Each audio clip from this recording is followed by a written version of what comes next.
আসসালামু আলাইকুম রহমতুল্লাহ। বন্ধুরা, হজরত আব্বাস রাদিয়াল্লাহু তাআলা আনহুর মসজিদটি দেখুন এবং তানার কবর যেখানে আছে সেই জায়গাটি দেখুন, ওনার বাড়ি ঘর সেগুলো দেখুন। যারাই কথা বলেছে তার মধ্যে একজন হলো হযরত আব্দুল্লাহ ইবনে আব্বাস রাদিয়াল্লাহু তাআলা। ইয়াজিদ কি করেছিল? ৭০ জন সাহাবীকে তায়েফের জমিনে টুকরো টুকরো করেছিল শুধু ক্ষমতার জন্য। ওই সমস্ত সাহাবীদের হুজুরদের কবর হলো এটা, এর মধ্যে রাখা আছে।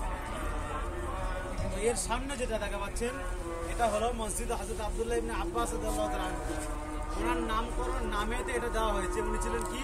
ওনাকে বলা হতো রাইসুল মুফাসসিরিন, মানে যারা মুফাসসির তাফসীর করতো তাদের তিনি কি আমির ছিলেন, সবচেয়ে বড় যিনি তাফসীরকার ছিলেন তার নাম হলো হযরত আব্দুল্লাহ ইবনে আব্বাস রাদিয়াল্লাহু তাআলা। তিনি ছিলেন আল্লাহর রাসূলের চাচাতো ভাই। ওনার নামে লাইব্রেরি করা হয়েছে এখন এটা, এবং ওনার বাড়িও এখানে। এই লাইব্রেরির পিছনেই ওনার বাড়ি, এবং ওখানে ওনার বাড়ির এখনো চিহ্ন পাওয়া যায়। তবে চিহ্নটা আমরা যখন বাসে করে যাবো তখন দেখা পাবো। ওনার নামে যে গেটটা করা হয়েছে দেখেন, এই গেটটা এর নামও দেওয়া হয়েছে বাবে আব্দুল্লাহ ইবনে আব্বাস রাদিয়াল্লাহু তাআলা। বুঝতে পারলেন? টোটাল স্মৃতি ওনার তায়েফের মেন যে ঘটনা রাসূলের সাথে হয়েছিল সেটা আমরা এর পরে দেখবো। কিন্তু এই জায়গায় মূল হলো সাহাবা হুজুরদের, মানে যারা শহীদ হয়েছেন তাদের মাকবারা এবং হুজুরের কবর এবং তার নামে মসজিদ এবং লাইব্রেরি। যেখানে আমরা যাবো, এখানে মেয়েদের এবং ছেলেদের আলাদা আলাদা জায়গা আছে। মেয়েরা একসাথে যাবো, গিয়ে ওখানে ওযু করে নামাজ পড়বো, যেহেতু জোরের আজান মিনিট হয়ে গিয়েছে। তো নামাজ পড়ে নিয়ে আমরা ওখানে দাঁড়াবো।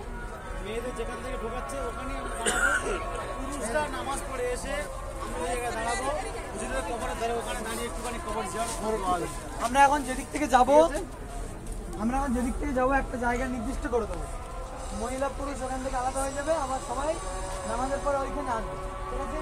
আর আমরা আরবি পড়তে পারি।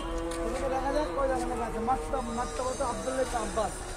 তো আব্দুল্লাহ ইবনে আব্বাস রাদিয়াল্লাহু তাআলা আনহু লাইব্রেরি ছিল এটা, এবং এর মধ্যে ওনার স্মৃতির বহু কিছু সংরক্ষিত আছে।